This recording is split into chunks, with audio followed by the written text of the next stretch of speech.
երբ առաջին անգամ այդ ծանրաձողի մոտ կանգնեցիր, հա, գիտեմ, որ 8 տարեկանից ես սկսել պարապել, ինչպիսին էր զգացողությունը եւ արդյոք կար պատկերացումներ, որ հասնելու ես Եվրոպա ու մի քանի անգամ դառնալու չեմպիոն։ Մտանք դալիճ, առաջին մուտքի մոտ ինձ դիմավորեց Երջանկահիշադակ մեր վաստակավոր մարզիչ Աշոտ Մխիթարյանը, մարզվել եմ անվանի ծանրոշների կողքին, Տիգրան Մարտիրոսյանի, Արա Խաչատրյանի, նրանց ներդրումն է մեր հաջողություններում շատ մեծ եղել։ Հաղթանակներից մեկի ժամանակ մի ժեստ էր աչքի ընկել եւ ամբողջ մամուլը նաեւ միջազգայինը համեմատում էր անվանի ծանրորդ Յուրի Վարդանյանի հետ, նաեւ գիտենք, որ ազգակցական կապ ունեք։ Էմոցիաներն էին, որ տարան այդ քայլը անելու։ Էմոցիոնալ սպորտսմեն եմ եղել։ Մրցույթից առաջ եւ պարտվելուց հետո ինչպես ես իրավիճակը հաղթահարում ինքդ։ Ամեն առաջնությունից առաջ տարել է դեպի հաղթանակ կամ դեպի առաջնություն իմ մոտիվացիան, իմ նպատակները։ Ես աշխատել եմ միշտ բարձր նպատակներ տնել իմ առջև, թեկուզ եւ անհնարին է թվացել կողքից բոլորին։ Հայ մարզիկ լինելը դժվարություն է, թե պատասխանատվություն։ Արհեստական խնդիրներ ստեղծվեց մեր հավաքականի, մեր սերնդի համար, պաստողեցինք կարևորագույն աշխարհի առաջնություն, որտեղ կարող էինք շատ լավ հանդես գալ։ Ինչպես կայացրեցիր սպորտային ուղիդ ավարտելու որոշումը։ Վերջին պատասխանատու մրցաշարներ, այնտեղ ստացա շատ լուրջ վնասվածք։ Մարզիկները Հայաստանում բավարար կերպով ուշադրության կենտրոնում են։ Այսօր մարզիկները պետության եւ կառավարության ուշադրության կենտրոնում են։ Ինչպիսին էր որոշումը մարզիկից դառնալ պաշտոնյա։ Ֆեդերացիայի նախագահի պարոն Արությունյանի կողմից ստացա առաջարկ ֆեդերացիայի գլխավոր քարտուղարի պաշտոնում, համաձայնեցի, որ մնամ հարազատ թիմում, որտեղից եւ սկսվել էր մեր հաջողությունները։ Ինչ խնդիրներ ունի հայկական ծանրամարտը կամ ուներ մինչ այս։ Չեմ սիրում շեշտել, որ եղել են խնդիրներ, հիմա չկան, յուրաքանչյուր ժամանակ կան խնդիրներ, պես կան լուծումներ։ Ցանկացած սպորտաձևում մեծ կարևորություն ունի ֆինանսական ներդրումը, թե որքանով է ընտանիքը ֆինանսապես կայուն։ Փորձը ցույց է տվել, որ ապահովված ընտանիքից ոչ մի մարզիկ դուրս չի եկել։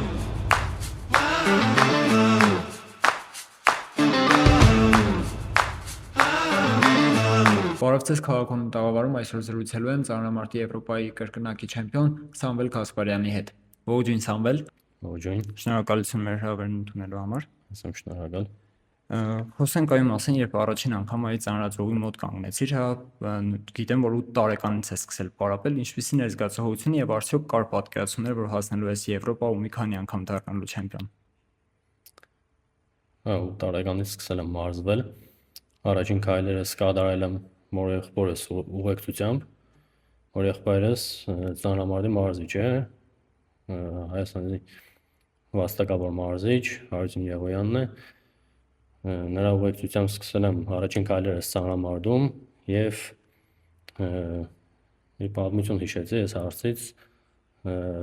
երբ մտանք դալիճ, առաջին մուտքի մոտ ինձ դիմավորեց Երջանկահիշադակ մեր վաստակավոր մարզիչ Աշոտ Մխիթարյանը, կարելի ասել, որ առաջին քայլերս մարզումների նրա մոտ եմ հասկացրել եւ մարզվել եմ անվանի ծանրոշների կողքին Տիգրան Մարտիրոսյանի, Արա Խաչատրյանի եւ իրենց կողքին մարզվելով մոտիվացվեցի։ Այ իրենց կողքին մարզվելը ավելի շատ պատասխանատվություն էր, թե մոտիվացիայի աղբյուր։ Մոտիվացիայի աղբյուր էր, ինչի համար, որովհետեւ յուրաքանչյուր դեռահասի մոտ, յուրաքանչյուր պատանու մոտ այդ մոտիվացիայի կարիքը կա սպորտում եւ նման անվանի ծանրոշների կողքին մարզվելը նույն արդյունքն է տալիս, ինչ մեր սերնդի մեր պարագայում է եղել եւ հաստատ համոզված եմ, որ նրանց ներդրումն է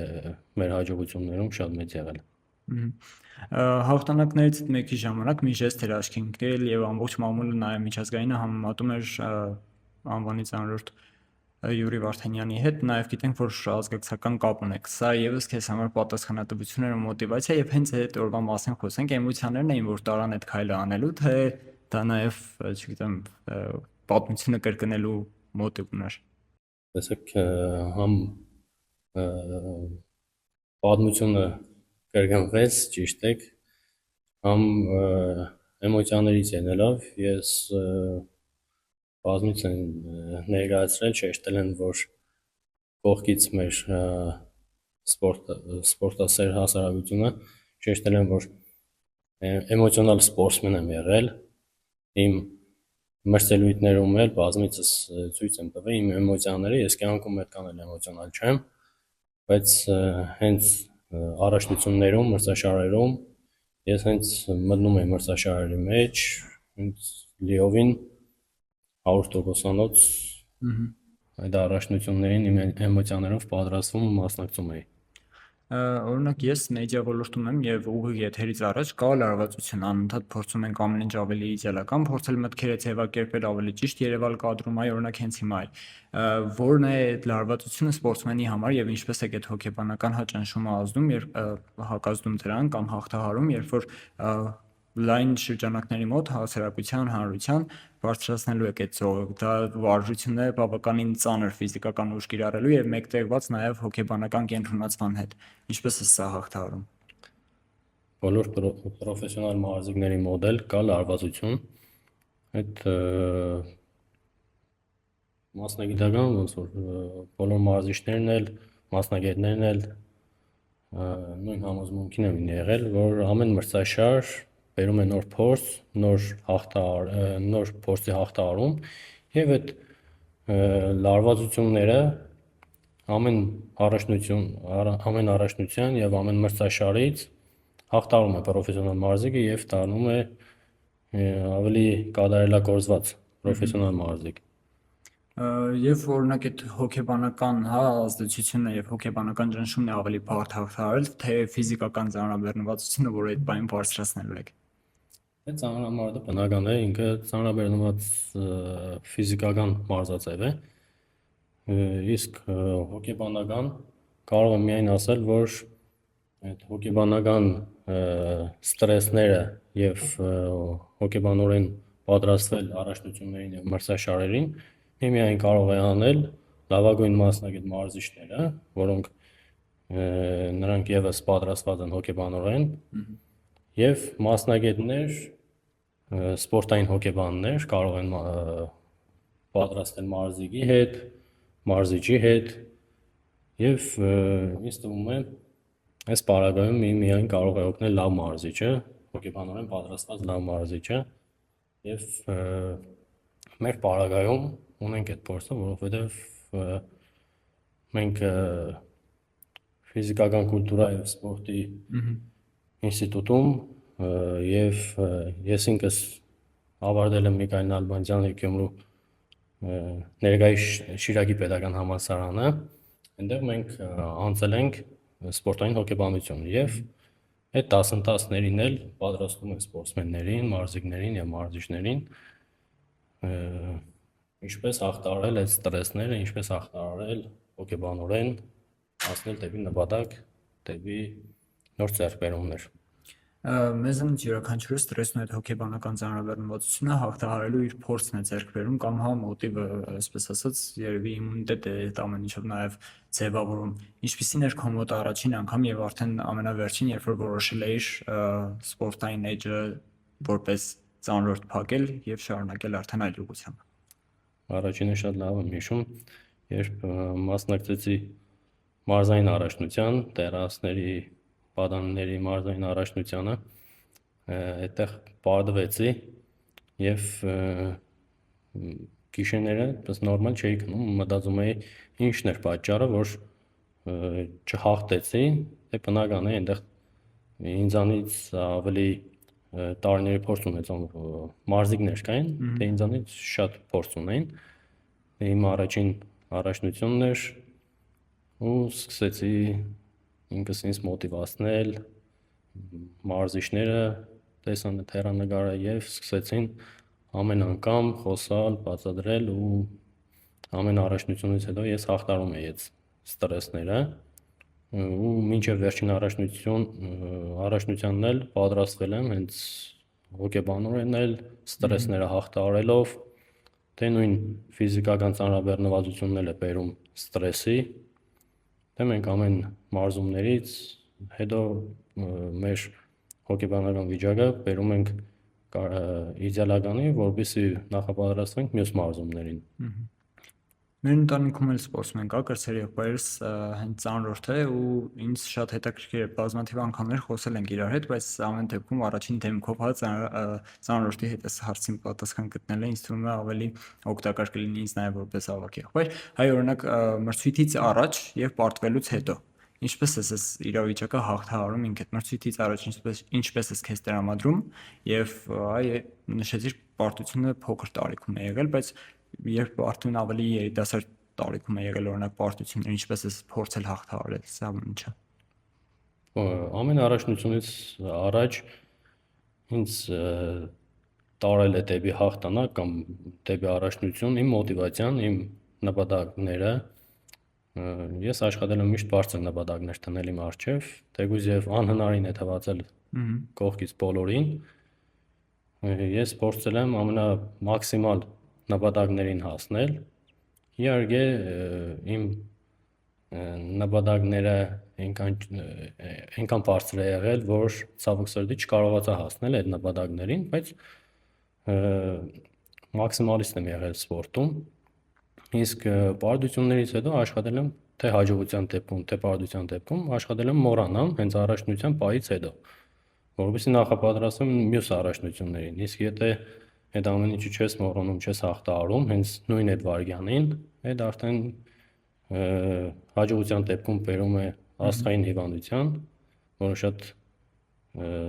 ցավալի է, ավելի դժվար է հաղթահարելը, քան ստրեսը։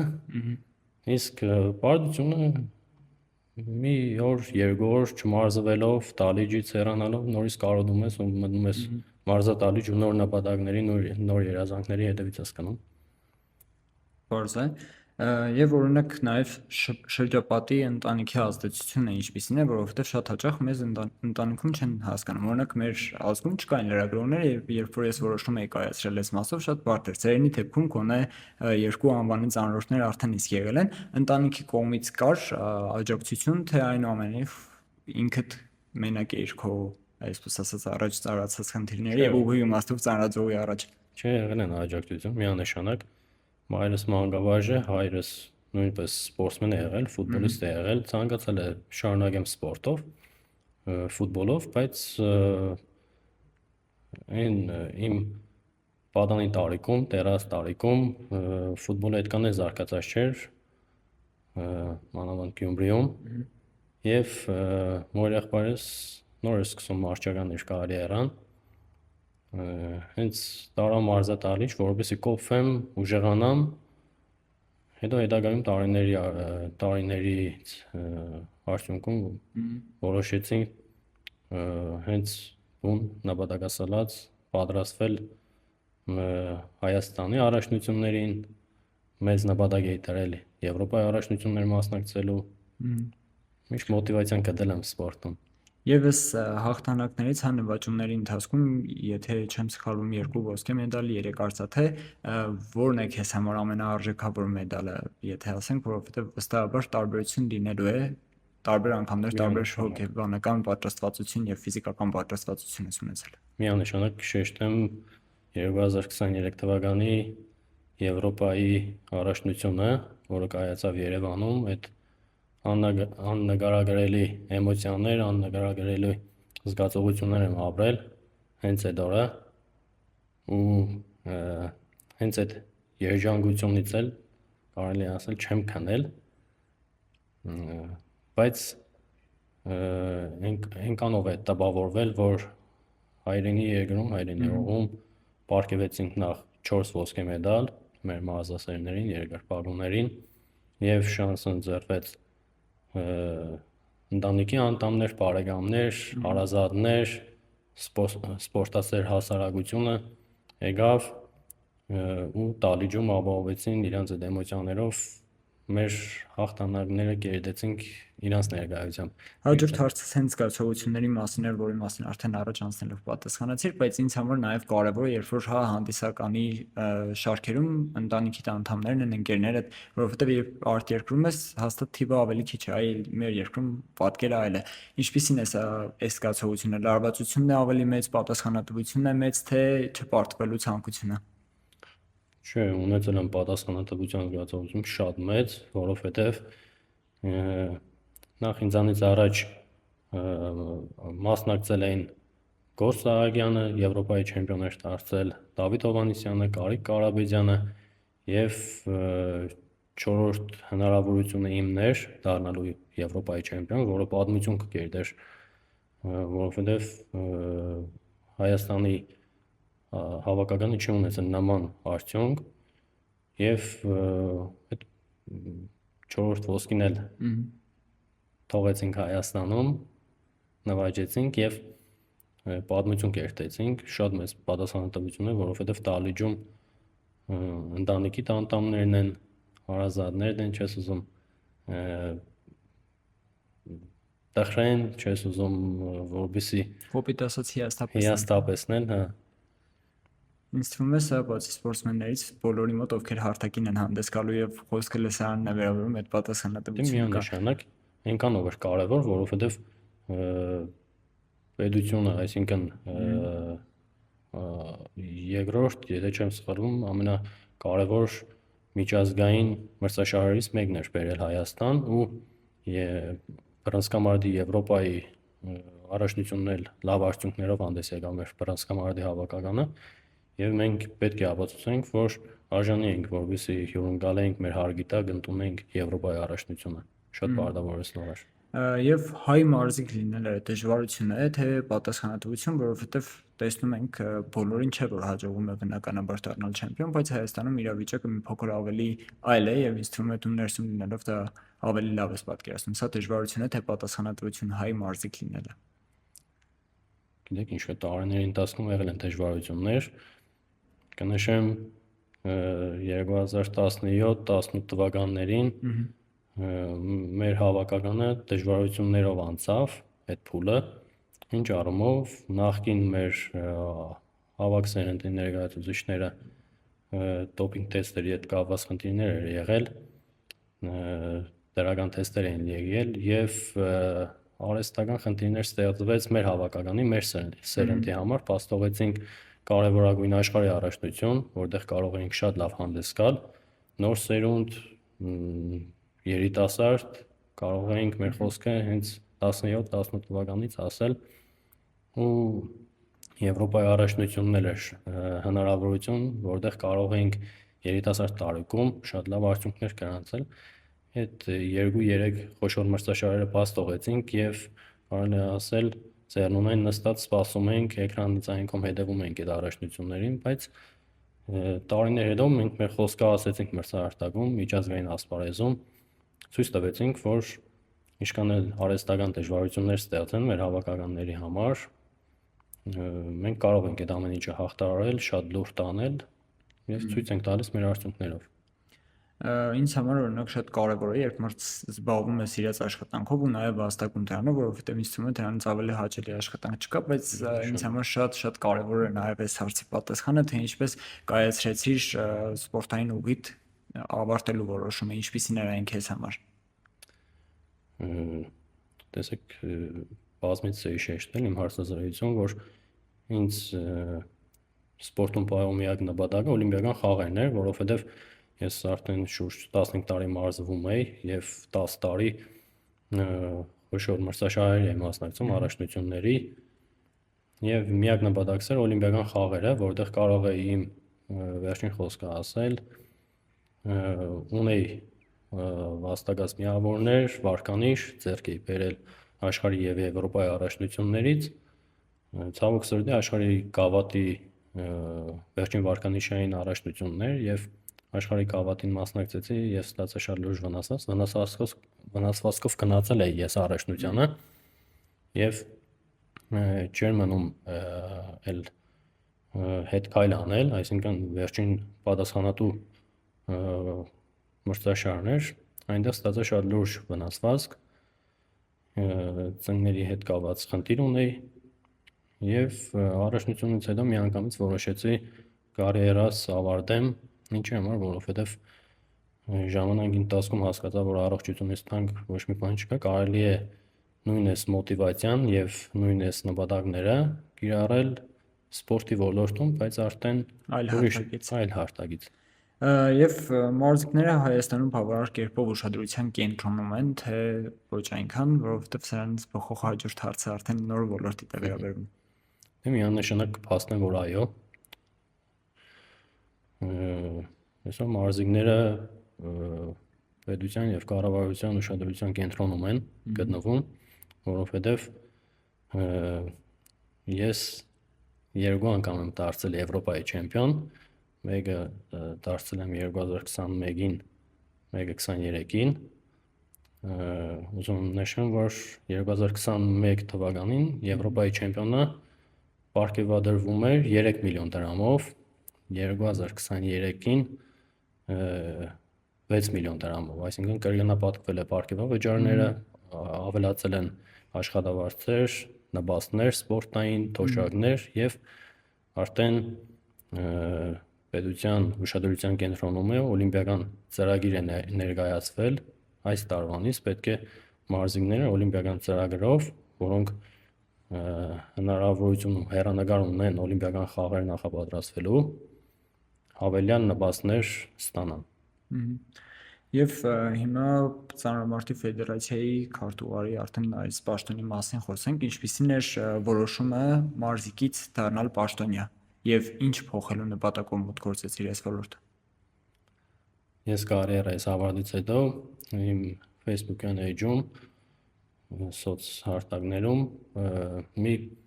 տեսահոլովակ էի տեղադրել, որ հայտնում եմ իմ երկրպագուներին, որ ավարտում եմ կարիերաս եւ շեշտել էի, որ պետք է մնամ հեռանում եմ սպորտից, բայց մնում եմ սպորտում։ Այս երկակի միտքը ես լրագրող եմ ու այդ ընթացքում ինձ էլ էր հետաքրքրել, թե ինչի մասն էր, կարճ ժամանակ հետո հասկացա։ Ինչի՞ համար, որովհետեւ յուրաքանչյուր պրոֆեսիոնալ մարզիկ բարձր արդյունքներ ցույց տված բոլորին հեռանում են ինչ-ինչ պատճառներով, աշխատավարձի ցածր լինելու պատճառով չեն ցանկանում մարզիչ աշխատել, իրենց գիտելիքները կիրառել սպորտաձևում եւ ամենակարևորը երևի մոտիվացիայի պակասն է, ես այդ եմ նկատել, որովհետեւ պրոֆեսիոնալ մարզիկը իր կարիերայի ընթացքում այնքան մոտիվացված է, որ կարիերայի ավարտից հետո այդ մոտիվացիան սպառվում է։ Իսկ իմ բարակայում հակառակը էլ ավելի է շատացել։ Նախ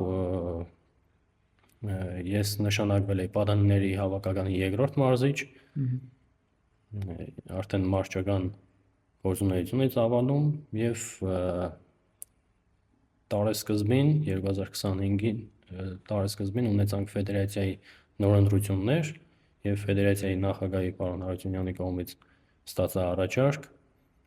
ֆեդերացիայի գլխավոր քարտուղարի պաշտոնում, իհարկե քննարկեցինք մեր հավաքականի մարզիչների հետ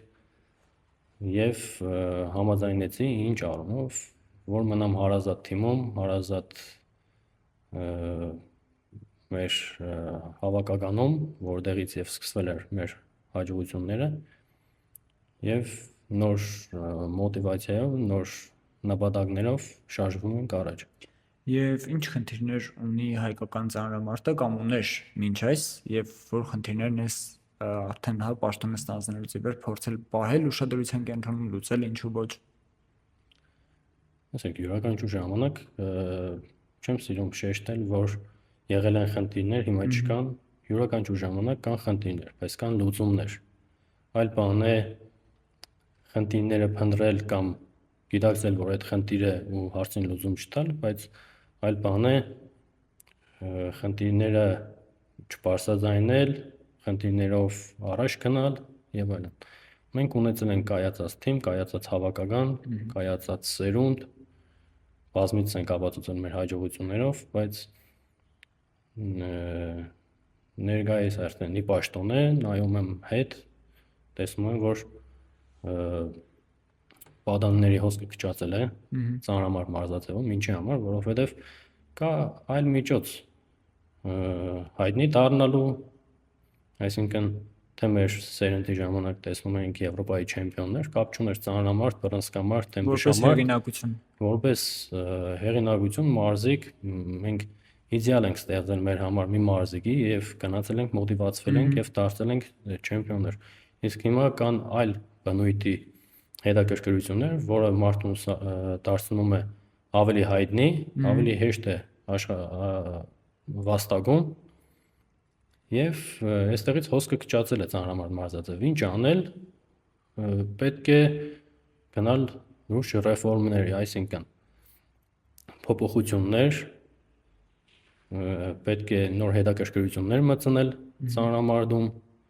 պետք է շարժվել ժամանակի հետ, այսինքն սովետական միության այդ մտածելակերպից գալ ներկայիս եւ նայել ապագա, ինչ ունենք ներկայում եւ ինչ ենք պատկերացնում, որ ապագայում պետք է քաղանք։ Եվ մենք չենք ունեցել ներքին նորմալ առաջնություններ, մենք չենք ունեցել ոչ մի գովազդային ինչ-որ հարթակներ, ոչ մի պատանի թերահաս չի հետաքրքրվել ծանրամարդով, ուղղակի տարեկան 1 կամ 2 անգամ, եթե հանրայինը ցույց տար առաջնությունը, պետք է տներից 1 կամ 2 հոգի տեսնեն եւ հոսքը շատանար։ Բայց նշեմ, որ 2023 թվականի Եվրոպայի առաջնությունից հետո հոսքը մեծացել էր ծանրամարդ մարզաձև։ Եվ հիմա զուտ ես տեսնում եմ ծանրամարդ մարզաձևի հետաքրքրությունը շատ քիչ է Հայաստանում։ Բայց ինչպես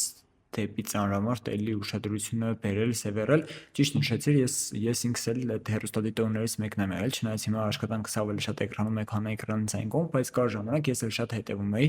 ու նշեցիր անուն ազգանուններ Տիգրան Մարտիրոսյան եւ այլ մեր շատ անվանի մարզիկներ, ում մրցումները ես նայում էի։ Այ հիմա ինչ անել, միգուցե մեդիայի խնդիրն է, որ լուսաբանվում է ավելի շատ այն, որը ոչ այնքան թիրախային է եւ պետք է հասնի, հա, երիտասարդներին, թե կոնկրետ ֆեդերացիան պետք է քայլեր ձեռնարկի նույն այդ մեդիա արշավների կամ իրազեկման կամ միգուցե ավելի հետաքրքիր դարձնելու համար։ Տեսեք, բոլոր հարթակներն էլ պետք է զուգահեռ տանել, այսինքն ինչ է տալիս այդ գովազդը, ինչ ենք ակնկալում, թե ֆեդերացիան բնական է իր ռազմավարության եւ կանոնադրության մեջ հստակ նշված է, որ պետք է ծանրամարդ մարզաձև զարգացնելու համար է։ Եվ պետք է շարժվել ինովացիոն, այսինքն նորարարություններ ներկրավել, բերել սպորտաձև եւ շարժվել ժամանակի հետ, այլ ոչ թե թողնել իր հոսքով շարժվի եւ վերջացավ։ Չէ, պետք է անընդհատ ինչ-որ ներդրումներ անել, անընդհատ ինչ-որ փոփոխություններ անել, մրցաշարեր կազմակերպել, այսինքն մրցաշարերի որակները փոխվի, հանդիսատես շատանա, եթե հանդիսատես ներքին առաջնություններում 20 կամ 30 հանդիսատես կա, չեմ կարծում, որ այդ սպորտաձևով հետաքրքրությունը մեծ է։ Կամ եղել են ժամանակին առաջնություններ անցկացվել են, բայց չի եղել ինչ-որ գովազդ, որովհետեւ հանդիսատեսնել կա աջակցի երկրպագի իր սիրելի մարզիկին։ Եվ այս մասով բնականաբար ցանկացած աշխատանք նախ ունենում է պլանավորում, հետո հաշվետվություն։ Հիմա եթե նայենք, քանի որ տարեսկիզբ է, ինչ պլանավորում կա, ինչ է փորձելու փոխել, ինչպես ուշադրությունը բերել էլի ծանրամարդ։ Նախ անցած տարի կազմակերպեցի 3 առաջնություն, պատանիների, երիտասարդների եւ մեծահասակների։ Առաջինը անցկացրեցինք մեծահասակները, ինչի համար, որովհետեւ շուտ նախապատրաստվեն Եվրոպայի առաջնությանը, այնտեղ մասնակիցների թիվը 52 էր կանանց եւ տղամարդկանց պայքարում, շատ քիչ արդյունք է, ինչի համար, որովհետեւ ազատված էին շատ մարզիկներ, հեռացված մարզիկներ շատ կային, բայց պետք էր այդ ամեն ինչին լուծում տալ, այսինքն նույն 3 առաջնությունն էլ անցկացնել մի ամսվա մեջ այդ սխալ գաղափար էր, պետք է առանձնացնել, որովհետեւ երիտասարդն էլ կարողանա մրցել մեծահասակի հետ եւ նույն այդ մոտիվացիան քաղել կամ այդ մոտիվացիայով շարժվել եւ արդյունքներ բարելավել։ Հիմա այս տարի մենք առաջնությունը անցկացնում ենք փետրվարին, փետրվարի 12-ից 15-ը, անում ենք արդեն նոր ֆորմատով, ավելի բարձր եւ ավելի լայն ֆորմատով եւ այսօր հայդերով ես տեսնում եմ 103 մասնակից Հայաստանի առաջնությանը, այդ հուսադրող է, ինչի համար, որովհետեւ ամեն քաշային կարգում կլինի պայքար։ Իսկ եթե չլինի ամեն քաշային կարգում պայքար, այդ անարդյունք մրցաշար կհամարվի։ Առաջնությունը Գյումրիում է տեղի ունենալու։ Ցավոք սերդի չէ, մեծահասակները Երևանում, Պատանիները Երևանում, երիտասարդները կանցկացնենք Արմավիրում, բայց հուսով եմ մյուս տարի կարողանանք մարզեր տանել Վանաձոր, Գյումրի, ինչ համար, որովհետև անցած տարի մենք ունեցել ենք այդ փորձը, կազմակերպեցինք Ծանրամարտի ֆեդերացիան կազմակերպեց Երջանկայի Շադակ Աշոտ Մխիթարյանի հուշամրցաշարը, ունենք այդ փորձը առաջնություն կազմակերպելու Գյումրիում, հուսով եմ մյուս տարի 2027-ին կբերենք երիտասարդների կամ պատանիների կամ ինչու՞ չէ մեծահասակների առաջնությունը Գյումրիում։ Եվ վերադառնալով ֆեդերացիայի գլխավոր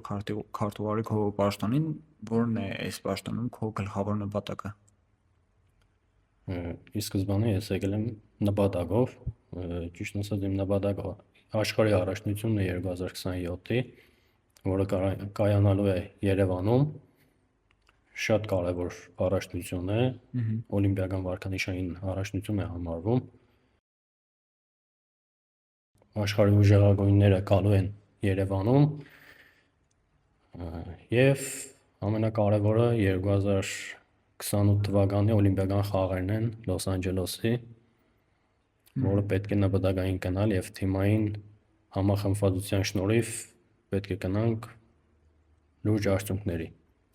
Եվ եթե օրինակ մեկ օրով դառնաս նախարար, վստահ եմ այս հարցին մտքում դել ես պատասխանել մեր գործընկերների հարցերն էլ, բայց հիմա եւս եթե դառնաս մեկ օրով նախարար, ինչ խնդիր ես լուծելու, ինչ կփոխեիր։ Մի օրը շատ քիչ կլիներ փոխելու։ Դե ինձ թվում է ամեն ղեկավար կամ ինչպես կարելի ասել պաշտոնյա ունի իր ոճը, ունի իր աշխատելավոճը։ Ինձ թվում է ամեն մարդ կշարժվեր իր գործելավոճով։ Ես ավելի շատ շեշտը կտնեի մասսայականացման եւ անհատներին Կադրային քաղաքականության։ Ոչ, անհատներին կբերեի սպորտ, այսինքն բիզնես եւ սպորտ կմիացուլեի իրար հետ եւ այդ մշակույթը կզարգացնեի Հայաստանում, իսկ սպորտը մասսայականացնել դպրոցներում, միջնակարգ դպրոցներում, կոլեջներում ֆիզիկական կուլտուրան, ֆիզկուլտուրան կդարձնեի ավելի դեպի պրոֆեսիոնալ, որովհետեւ այդ չհամարվեր ուղղակի մի ժամանոց դաս, այլ այդ շատ կարևորագույն կսարքեի, կդարձնեի, ինչ համար, որովհետև ժամանակին այդտեղից դպրոցից են սկսել առաջին քայլերը, բարձր արդյունքներ են ցույց տվել, լավ թռնել, լավ վազել, ճկունություն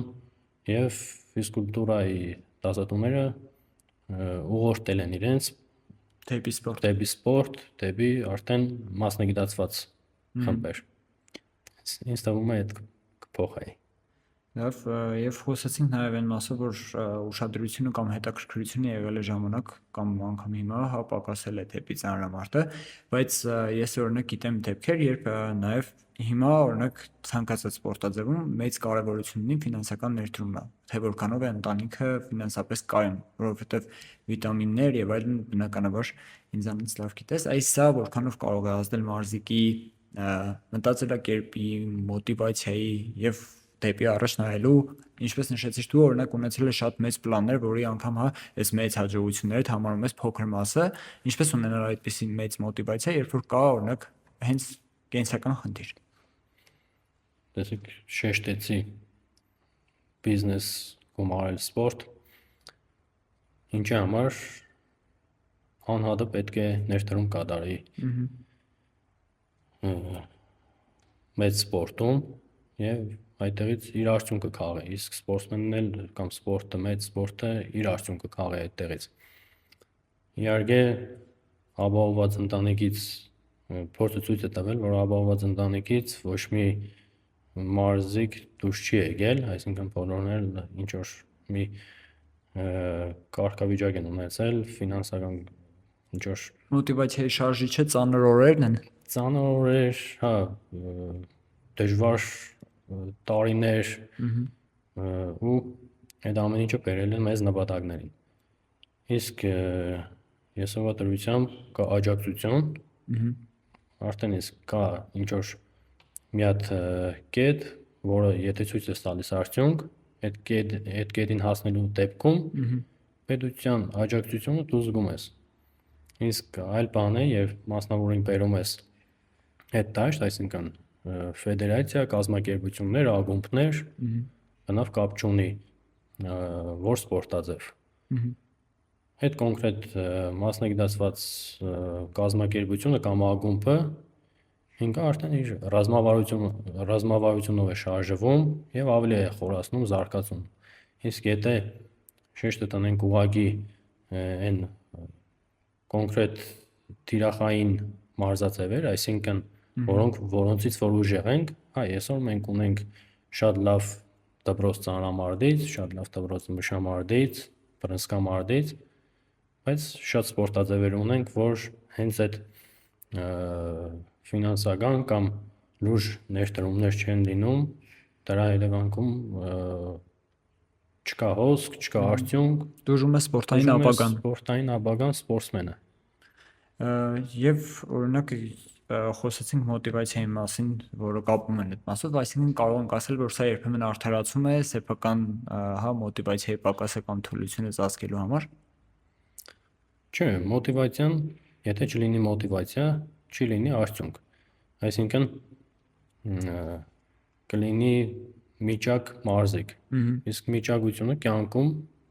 եւ թե սպորտում այդ ամենացավալին է։ Կամ պետք է լինես ամենալավը,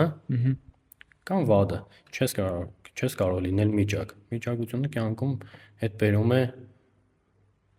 շատ վատ հետևանքներ։ Անկախ ոլորտից, վստահաբար։ Եվ օրինակ բնականաբար նշեցինք, որ կարևոր է ընտանիքի կապը, ընկերների կամ շրջապատի ու մոտիվացնող մարդկանց, բայց շատ կարևոր է, ես թերևս այդպես եմ մտածում, որ մարզիչը, ինչպես ուսուցիչը այդ առաջին տարական օղակում շատ կարևոր դեր է խաղում կրթություն ստանալու մասով, այդպես էլ մարզիչը բնականաբար ցանկացած սպորտաձևում։ Եթե օրինակ մարզիչի եւ մարզիկի կապը այնքան էլ լավը չէ, կարող է մարզիկը հաջողել։ Չեմ կարծում, որովհետև պետք է լինի փոխ համագործակցություն, այսպես անվանեմ, պետք է լինի այդ կապը ընկերական, պետք է մարզիկը նախ վստահի, հավատա եւ հարգի մարզիչին, իսկ մարզիչն էլ պետք է ունենա անցած ճանապարհ, պետք է այդ հարգանքը վայելի մարզիկի կողմից եւ բոլորի կողմից կապ չունի մարզիկի։ Իսկ եթե այդ փուլերի մեջով անցել է մարզիչը, վստահ եմ այդ փոխ համագործակցությունը կլինի մարզիչի ու մարզիկի հետ եւ կլինեն բարձր արդյունքներ։ Իսկ եթե չեն լինում հարգանք կամ ինչ որ որևիցե իմ թվարկածներից որևիցե մի կետ բացակայում է, այդ բերում է արդեն խնդիրների, process-ի խնդիրների։ Այն հաջողությունները, որոնք գրանցել ես ու շարունակում ես արդեն նաև նոր ասպարեզում, դա ոլորտը սիրելու մասին է խոսում։ Այ եթե օրինակ չընտրեիր ծանրամարտ, ինչ մասնագետ էիր դառնալու, մտածել ես այս մասին երբևէ։ Ինձ թվում է չի ժամանակ էլ չի եղել մտածել։ Սա ինչի մասին է խոսում, այսինքն ամբողջ տարերքը տեղել է հենց ծանրամարտը։ Ես ապրել եմ սպորտով, կապ չունի ծանրամարտով, ապրել եմ սպորտով, ֆուտբոլ, մարմնամարզություն, բշամարտ զբաղվել եմ։ Բայց գերեց ծանրամարտ է, ինչի համար այդ սառնասրտություն, ծանր մարզաձև, այդ ծանրությունները հաղթահարել, այդ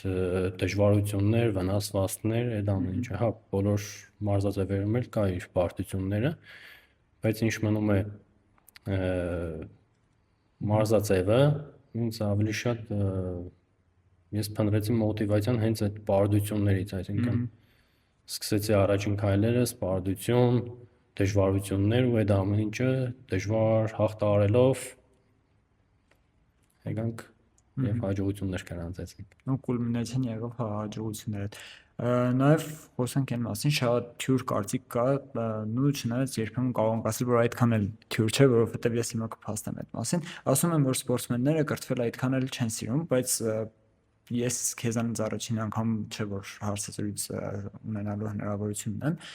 եւ եզակի սպորտսմեն ես ինքդ էլ գիտես ձեր ոլորտում էլ կան եւ շատ այլ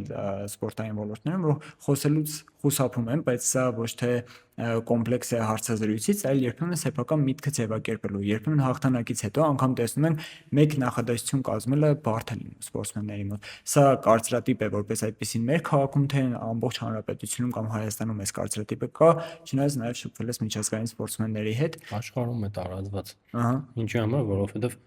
սպորտսմենների գերակշռող ժամանակահատվածը օրվա ընդանուր ժամային գրաֆիկը այնպես է կազմված, որ շեշտը տրվում է մարզվելուն եւ մարզումներից հետո դեպի վերականգնում, այսինքն այդ վերականգնման ժամանակահատվածում բոլորը նախընտրում են վերականգնվել, նախապատրաստվել մյուս մարզումներին, իմ պարագայում եղել է այդ վերականգնման ժամանակահատվածում գիրք կարդալ կամ երբ ես նախապատրաստվում էի 2021-ի աշխարհի առաջնությանը, այդ ժամանակ ընդունվեցի Գյումրու տնտեսագիտական համալսարանը, մեր բարբառով ասած մեր ժողը, ու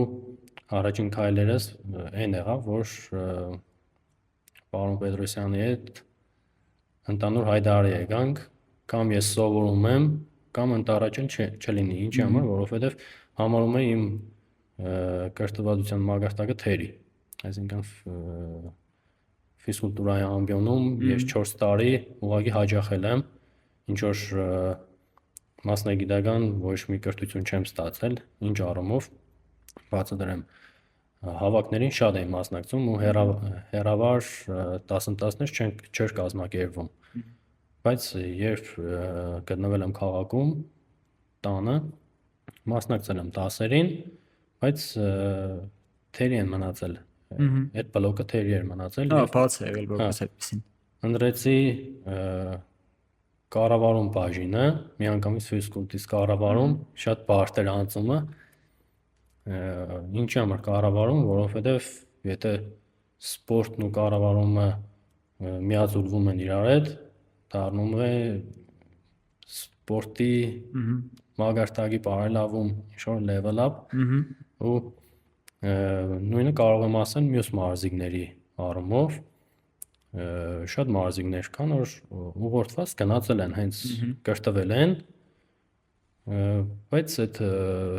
բացը զուտ գալիս է այն դրանից, որ ուսումնամարզական հավաքները շատ են, հեռավար դասընթացները քիչ է կազմակերպվում, շատ բուերում այդ թերի է բացակայում է, բայց վստահ եմ, որ եթե հեռավար դասընթացներ կազմակերպվի, շատ մարզիկներ ցանկություն կհայտնեն այդ իրանց ազատ ժամանակահատվածը տրամադրեն կրթվելուն։ Այս հարցը պատահական չէր, որովհետև դու որպես այդպեսին սպորտային հանրային կերպար ես եւ քո խոսքը բնականաբար լսարանին ու մասնավորապես այն մարդկանց, ում համար դու էլ արդեն մոտիվացիա ես, օրինակելի կլինի եւ հուսանք, որ սա տեղ կհասնի։ Ու նաեւ խոսենք կադրային քաղաքականությունը շատ կարեւոր է նշանակումների մասով, բայց նաեւ առողջ սերնդափոխությունն է կարեւոր, արդյոք այսօրվա ծանրամարտում տեսնում եք հավակնոտ կերպարներ, ովքեր կարող են գրանցել ու կրկնել են հաջողության պատմությունները, որը Հայաստանը ունեցել է ծանրամարտի ոլորտում։ Միանշանակ կփաստեմ, որ այո, անցած տարի 2025-ին մեր պատանիների հավաքականը շատ լավ հանդես եկավ աշխարհի առաջնությանը, Եվրոպայի առաջնությանը, ունեցանք աշխարհի չեմպիոն Գրիգոր Ղազարյան, Եվրոպայի չեմպիոն Հարություն Հովհաննիսյան, Գրիգոր Ղազարյան, Ռաֆիկ Դարմոյան, ունեցանք մեդալակիրներ, Կարապետ Կարապետյան, եւ այդ անունները մեր ապագան են, վառ ապագան են, ինչի համար, որովհետեւ արդեն իսկ նրանք համալրել են մեր երիտասարդների հավաքականը, 2-3 տարի անց նրանք հուսով եմ կհամալրեն մեծահասակների հավաքականը։ Եվ այդպիսի մեծ լուրջ ներդրումներ կատարելով պատանիների հավաքականում մենք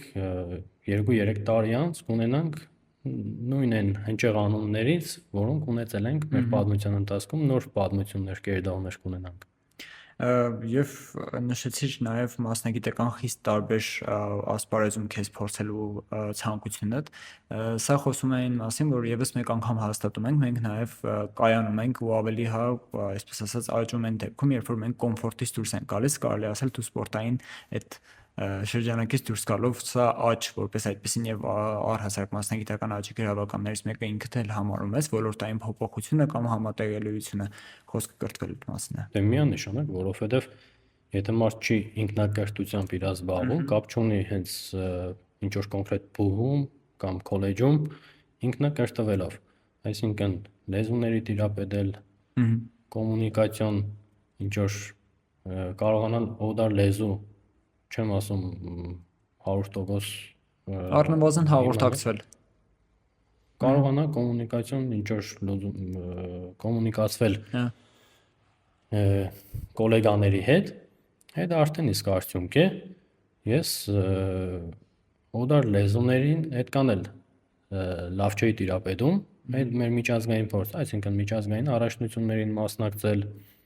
մեր կոլեգաների հետ, մարզիկների հետ, մարզիչների հետ օդար երկրը շփվելով, հետո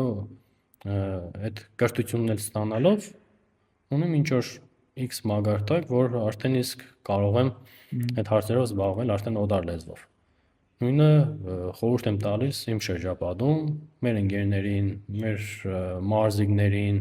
մեր սաներին էլ եմ խորհուրդ տվել շատ կարդալ, ինքնակրթվել, ինչի համար, որովհետև ինքնակրթվելը նոր դռներ է բացում ինքդ քեզ համար, նոր մոտիվացիա, կարող է քո մոտիվացիան օրինակ լինի Եվրոպայի չեմպիոն դառնալը, բայց ինչ որ մի հատ հետաքրքիր գիրք կարդալու դեպքում կարող է քո աշխարհայացը փոխվի եւ միանգամից բարձր նպատակներ եւ բարձր երազանքներ Պատկերացումների ցամանը լայնանա։ անպայման։ Եվ ամփոփելով մեր այսօրվա զրույցը, որն է քո նշանաբանը եղել ոլորտում եւ հիմա։ Իմ նշանաբանը միշտ եղել է անհնարին ոչինչ չկա, անհնարինը պետք է դարձնենք հնարավոր կամ պետք է լինենք լավագույնը կամ առնվազն վատ ենք աշխատում կամ վատ արդյունք ենք գրանցում։ Իմ մոտ միշտ նորից եմ շեշտում, այդ մաքսիմալն է եղել։ Ես անհնարին նպատակներ եմ դրել, հնարինին եմ ձգտել, ընդհուպ մինչև այդ վնասվածքով գնալ մասնակցել աշխարհի գավաթին, որտեղ մասնակցում էին աշխարհի ուժեղագույնները ու այնօր անհնարին էր էլի այդ պահին թվում, բայց անհնարին ոչինչ չկա այս կյանքում։ Հուսանք մենք դեռ հնարավորություն կունենանք խոսելու օրինակ շատ հնարավոր դարձած